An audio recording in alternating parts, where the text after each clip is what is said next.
Hello everybody, Justin here for another exciting list video here at Playing Board Games. Today, I'm going to showcase 5 more decks built around customizable cards. I did a previous version of this, closer to the Scarlet Keys release date, and I said I was going to do it again, and I'm back to do it again. I built 5 decks, one for each of our different classes, a customizable card that I did not focus on in the last video, and I think I got some good stuff here. I'm actually pretty happy with the majority of the decks. I think there are some cool things that came from this. So I'm going to just go through. You can find deck lists down in the description, so you can look at the deck lists in real time. Or if you just want to like the video and get the hell out of here and look at the deck lists, that's cool with me as well. Why don't we dive in and we look at our first one, which is Mark Harrigan's Fun Gun Run. So Custom Modifications was my choice for this one. A few weeks ago on the channel, Bryn, Travis, and I, we rated all of our thoughts on the customizable cards. And spoiler alert, they're not too loved by us as a group. I'm definitely the most positive of the 3 on them. However, with all that said, Custom Modifications is the one that we all kind of universally agreed this one's pretty cool. And I built a Mark Harrigan deck that's going to use Custom Modifications to try and take advantage of this card. With all of these, you can obviously adjust as you see fit. This is kind of just like an idea for what you could potentially do with a deck, because my deck building will be different than your deck building, which will be different than, Steve's deck building. So custom modifications, attached to a firearm asset you control, limit 1 per asset. When you reveal a non-auto-fail chaos token while attacking with attached asset, you can exhaust custom modifications. Cancel that chaos token, return the bag, and reveal a new one. Notably, this is something that I've seen people with custom modifications forget you can do. Something about these customizable cards is there's a lot to them, and this one's no exception. So just remember, you can always do that. For the upgrades, I put 1 into Notch Sight, so you can attack enemies, engage with other investigators, and not deal damage if you fail. Leather Grip, which makes it a little bit cheaper and fast. And extended magazine, so after ammo is spent from or placed on attached asset by another event, you place 1 ammo on the attached asset. Let's go through the deck list here. Again, I have the description. There is the actual link, so you can look through. 232 Colts as kind of our sidearm weapon. And then the 45 Thompson level 3 Guardian version is here as our main weapon. So the 45 Thompson, it has a cool thing where when you shoot the gun, a bullet flies out of it and it lands in your pocket, and you can use that as money in the future. So every time you spend an ammo from the 45 Thompson, you get money back. So this is like the weapon we're aiming to put our custom modifications on. That's just like the goal. We have the 32 Revolt as a sidearm because, did I say the 32 Revolt? The 32 Colt as a sidearm, because Mark Harrigan can take advantage of it. He has 5 Fist, he can use Sophie, he can use some of the skills that we have in our deck to further boost it, and it allows us to then kill smaller enemies with the 32 Colt without having to spend our Thompson and use it on bigger enemies. It also works in a way that if we don't find our 45 Thompson, we can use the 32 Colt to kill people and still, progress the game. We have Bandolier. This allows us to hold both of them. That's pretty simple. 2 copies of Venturer. What Venturer does is you can exhaust it to spend a supply off of him and essentially just put that as ammo on the 45 Thompson or the 32 Colt. Because this is the upgraded 32 Colt in the deck, in at least this deck list, you don't want to put it on the 32 Colt. The 32 Colt can, reload itself. But the 45 Thompson, an extra use from Venturer, essentially means that you're getting extra money back. And the more shots we can take with the 45 Thompson before we have to get rid of it, the more value we're going to get out of it and the more money we're going to get out of it as well. Because the 45 Thompson comes in with 5 bullets, which means you're essentially getting $5 back. True Grit is here to help us soak and do Mark's ability more often than we would otherwise. And then we have Stick to the Plan because it's just a really good permanent. So Stick to the Plan is here to hold the 3 tactics and supplies in our deck that we have as a 1 of. So it's going to hold our Emergency Cache 2, which is going to gain us 3 resources and draw a card. It has the Kicking the Hornet's Nest, so we can use it at the turn that we want to. And we have 1 Prepared for the Worst to help us find our weapons. You could obviously feel free to switch these out, add an extra ammunition instead of Kicking the Hornet's Nest. I'm not going to tell you what's the best choice because it really comes down to player preference and what you want to be looking at doing. We have 2 copies of Active Desperation, which we can use to throw the 45 Thompson at somebody. We also have, you can see down in the bottom left, just like right next to me, we have the Well-Maintained. You can attach that to a firearm, and then when it's discarded, it goes back to your hand, and all other upgrades on it also go back to your hand. And that's kind of sick. Because, you know, that works with, like, say, custom modifications. It also works really well with a Thompson because Active Desperation means that you get an attack at 6, and if you hit and you're successful, you gain 6 resources, which is how much you have to use to pay the Thompson. Seems pretty good. The custom modifications are there. 2 copies of extra ammunition because, you know, placing the ammo and then 1 extra on the Thompson is just, once again, pure value. We also have 1 in the chamber because it works really funny with the extended magazine upgrade on the custom modifications, because then you can always say it's actually 2 in the chamber, which is kind of fun. We have 1 copy of Second Wind, which is here as, you know, more mark protection. The Well-Maintained I talked about. And then we have 2 copies of Inspiring Presence to ready our Venturer, but also to provide Mark with some more soak because it will heal him, and then Overpowering Vicious Blow because the cards are just good. So yeah, this is a pretty straightforward deck. If you feel a little bit worried about Mark's soak, you could certainly add like an extra ally, buy a charisma, you know, like Guard Dogs or Beat Cops would do a great job. But at the same time, I play my Mark decks pretty low to the ground in terms of my damage soak. And Mark's just so efficient that it rarely becomes an issue, I think anyway. But this is something you can adjust. This deck seems really fun. I actually just played today a Tommy Muldoon, very similar version to this deck. I chose Mark for this one because Mark has 5 Fist. And I think 5 Fist is higher than 4 Fist. I could be wrong. I'll have someone check my math, but I'm pretty sure that's the case. Next deck we got here is Ursula's Hypothesis is Cost Reduction. So I actually had a tough time. I think I said this in the last video. The Seeker customizable cards are kind of just like, you know? They're not really too super spicy or exciting. And I was like, what the hell am I going to do? And then I was walking around and I was like, who would want the research? Like, who would want, like, what from this that's kind of special to them? So I chose with the research grant for Ursula because she wants to play relics. She wants to play Seeker events. She wants to play things that cost money. And this is basically a way for her to, you know, lower the costs on things. She also works really well with the field research thing because Ursula's aiming to move around. So you can pretty much, the idea for this one is that you're going to be using the Empirical Hypothesis to play something cheaper every 2 rounds. That's kind of like the idea for this one. You can also obviously use it to draw cards as well, but it's not what I was going to do with it. I'm going to use the cost reduction because Ursula's Hypothesis is cost reduction. It says right on the bottom of the screen. Looking at the deck, we got 2 copies of Grim Memoir. Conveniently, they each cost 3. And also it just helps her get over her 4-book hump a little bit better. 2 magnifying glasses, because, you know, once again, more book is good.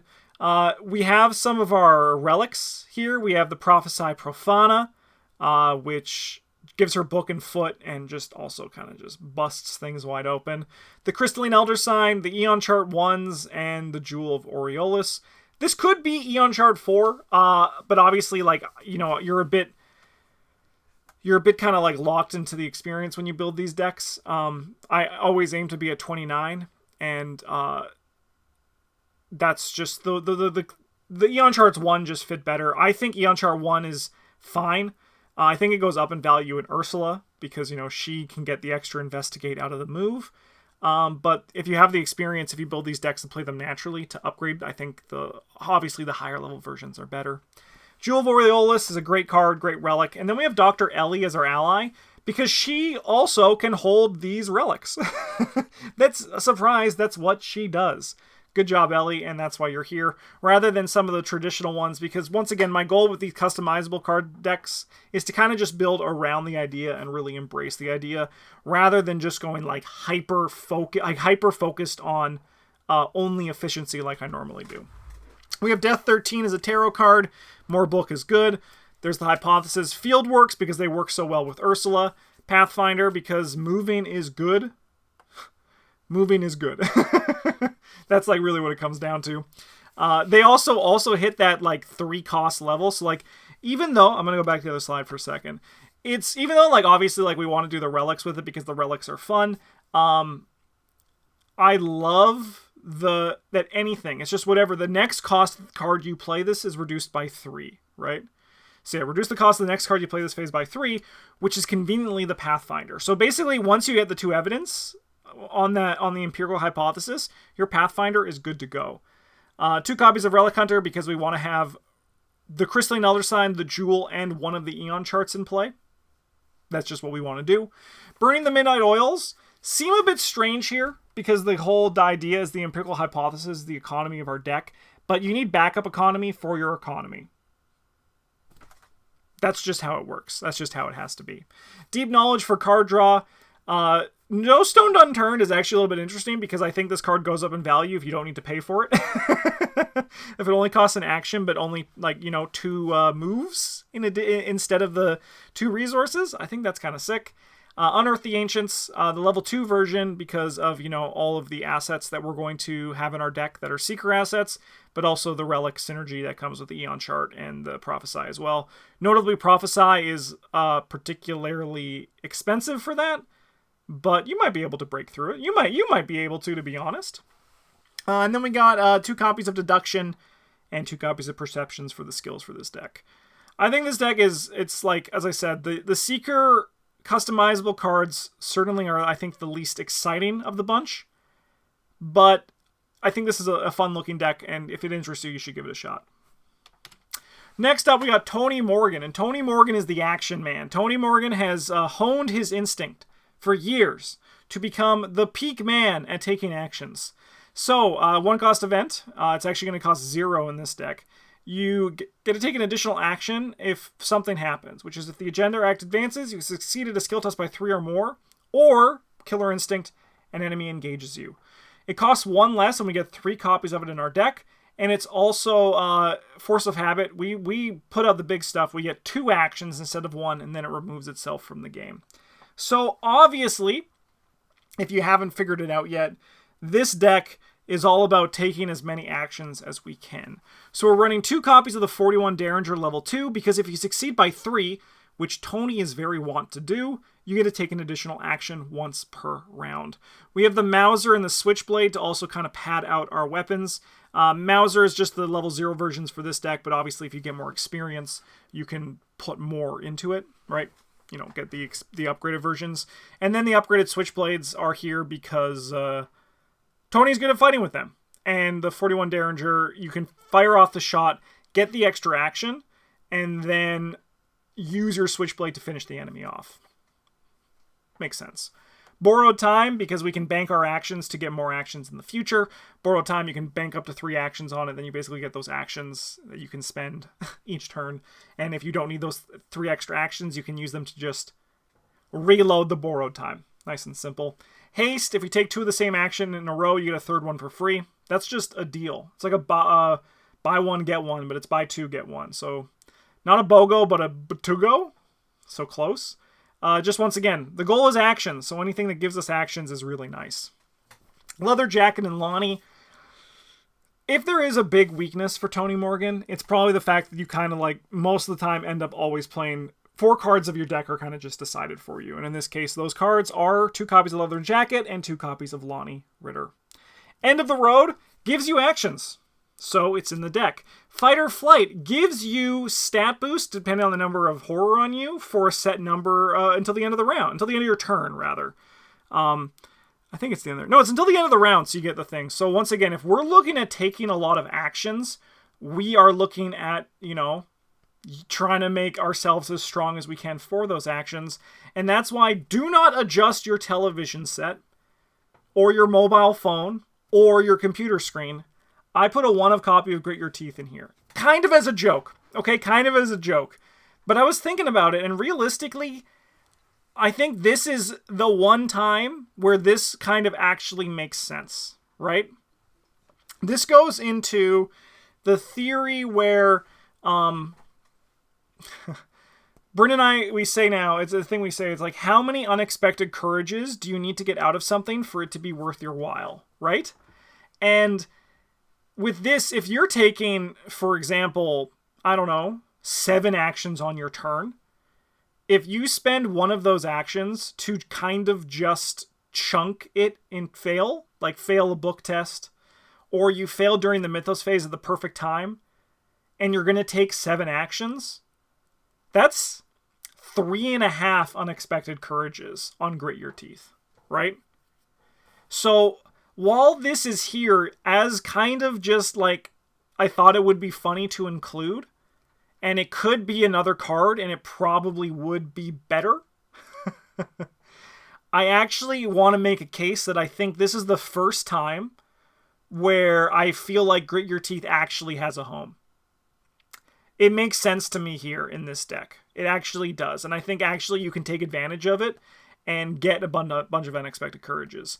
Now, with all that said, I don't think Tony needs Grit Your Teeth to be good at fighting, but, I mean, if you're going to take a bunch of actions, you're going to be able to, like, use your book potentially to your advantage. I think there's a lot of use case for it, but it's also kind of here as a meme. Just going to be honest. Honed Instinct. We already talked about that one. It's here. It's the part of the deck. We got Payday because it's the reverse emergency cash that cares about actions. What the hell are you going to do with all this money? Oh, man, that's a great question. Eventually, you're going to have more money than you actually need. But it doesn't stop it from feeling good when you Payday 7 resources, right? That's going to always feel good. Then we have Swift Reflexes if you want to take more actions. Notably, Swift Reflexes doesn't count as the actions that you took towards the turn. So just be aware of that. Calculated Risk is it's a skill card that cares about the last action you take. So reverse Take the Initiative, the Guardian card, where if you have to do it first and it loses icons. Obviously, Calculated Risk is really good in this deck. This could be 2 Calculated Risks instead of the Grit Your Teeth, but I stand by the Grit Your Teeth, goddammit, I do. And then we have Quick Thinkings for more actions, and Vicious Blow because it's just a good card. This deck seems very fun, and I want to play it. And I want to play Grit Your Teeth. I actually do. I do think it would be good here. I do. Next up, we have Marie has the most powerful word. Power word. This one has a lot of text on it, but it is very fun to play with if it is your kind of play style. While it is not my play style, I can definitely respect why people would like it. And I chose Marie because Marie just kind of makes sense, and from what I've heard online, she is the best user of Power Word, because if there's Doom on something, she gets the free action to use the Power Word, which is nice. Alright, so we have Go and Cower, Move, and Exhaust, but we also have Confess. Discover a clue this enemy's location if its health value is equal to or higher than its location's shroud. Notably, this could be Mercy, and it actually was for my early version of the deck, but I did change it into Confess after thinking about it more. Because I think actually Mercy works really well with, what's its nuts? Baron Samedi, with Baron Samedi. And you might be thinking, like, Betray also could be an option, but I actually think Betray is kind of, like, not great. I like the Confess or Mercy a bit more here. Distract also, I think, is a very usable card because it just says automatically evade any enemy at this enemy's location with equal or lower evade value than this enemy. Notably, the enemy that has Power Word is an enemy at its location with equal or lower evade value than this enemy. Seems fun. Greater Word to return it to your hand. Bonded, so you can activate it from one location away. And Tongue Twister, so you can give up to 2 different commands, so you start getting action positive with that put onto the card. Let's look at the deck. So we have Ceremonial Sickle and Dowsing Rod. These are here to give you, Doom easily. That's probably the best use of them in the deck, because Marie wants to have Doom on things.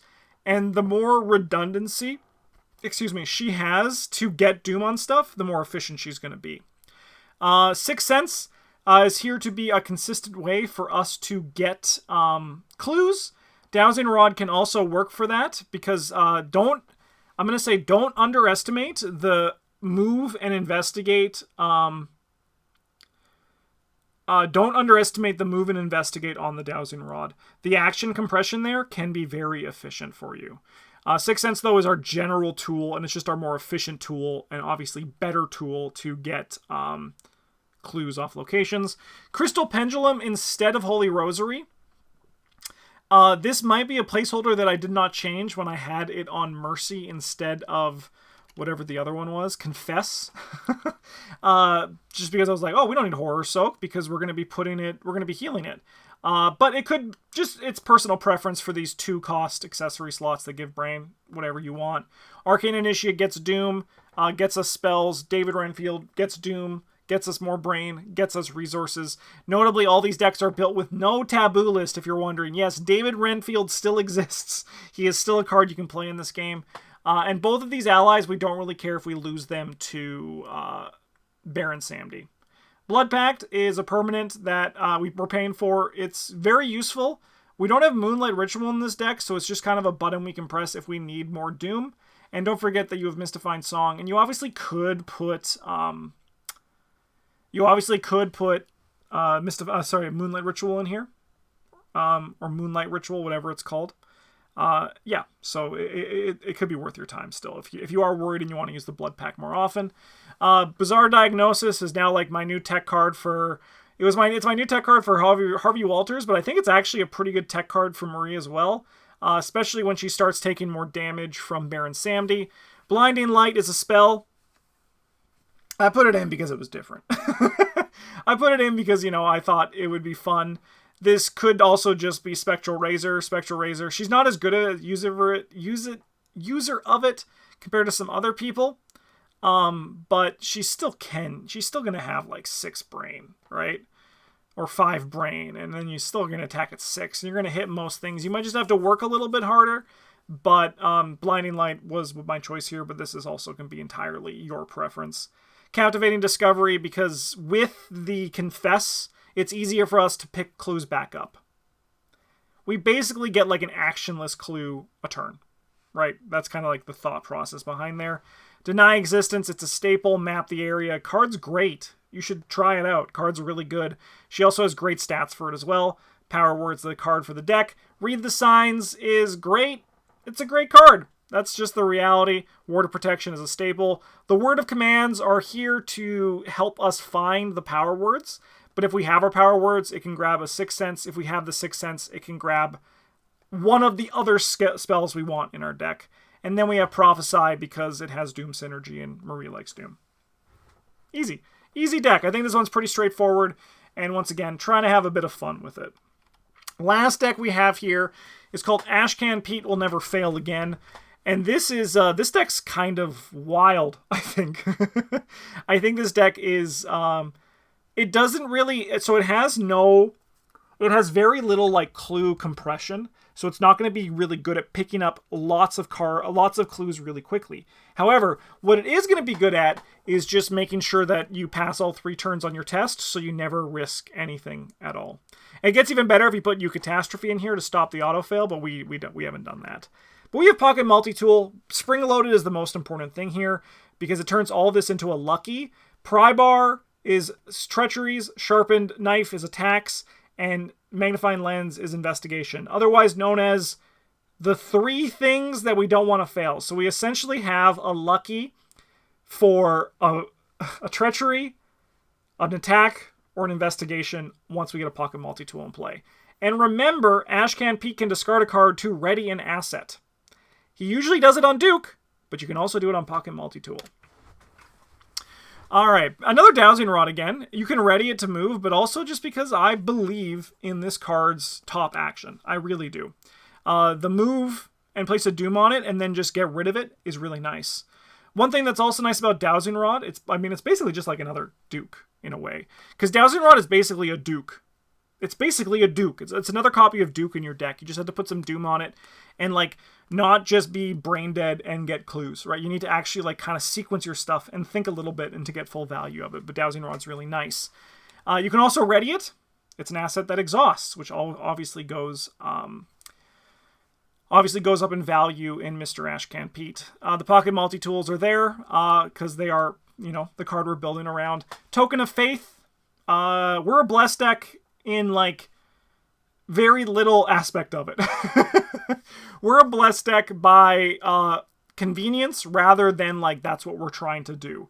We're just like we're using that as a way to just continually not fail our tests.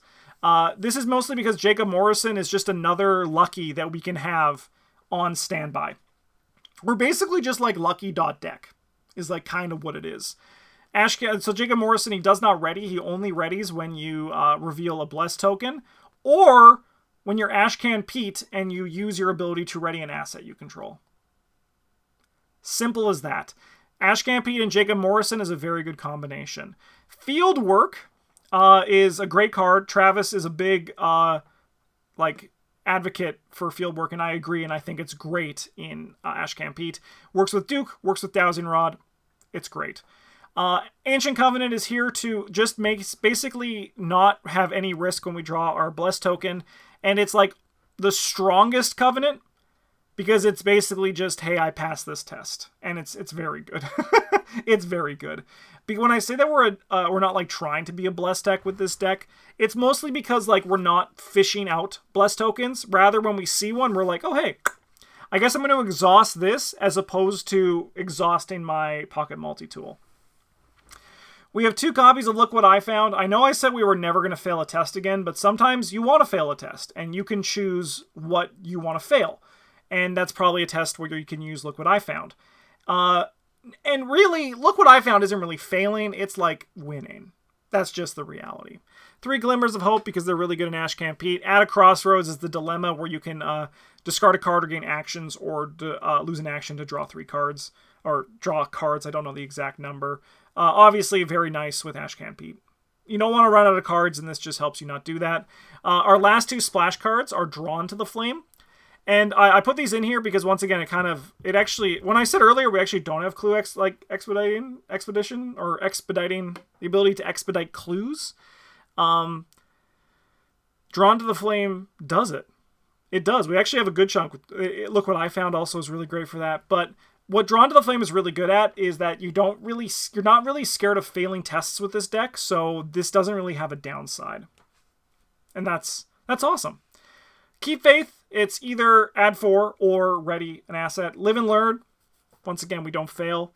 Lucky 3, once again, we don't fail. Tempt Fate to give us some Bless tokens and some Curse tokens to feed into the Token of Faith. And then Resourceful to bring back the Lucky 3s. Yeah. they're very strong. And then obviously Unexpected Courage because it's just great in Ashcan Pete. Wow. Kind of lost a little bit at the end there. Started to trip over my words, but we got through it. These were very fun decks to make. I actually had a blast with each deck when I made them yesterday, and recording this again today, I'm like, yeah, that's sick. These decks are fun. I hope you like them, and if you're curious to try them out, let me know how it goes, because I'm going to play them, and I hope you play them, or maybe they'll inspire some ideas of your own. In the meantime, thank you for watching. If you want to support the channel, you can do by liking, commenting, subscribing, or if you want to go to the next level, you can join our Patreon. Lowest tier starts at $3 American a month, and you get deck lists posted on the channel, as well as access to little events and game days that we have there. Thank you so much for watching. Have a good one, and as always, GG's.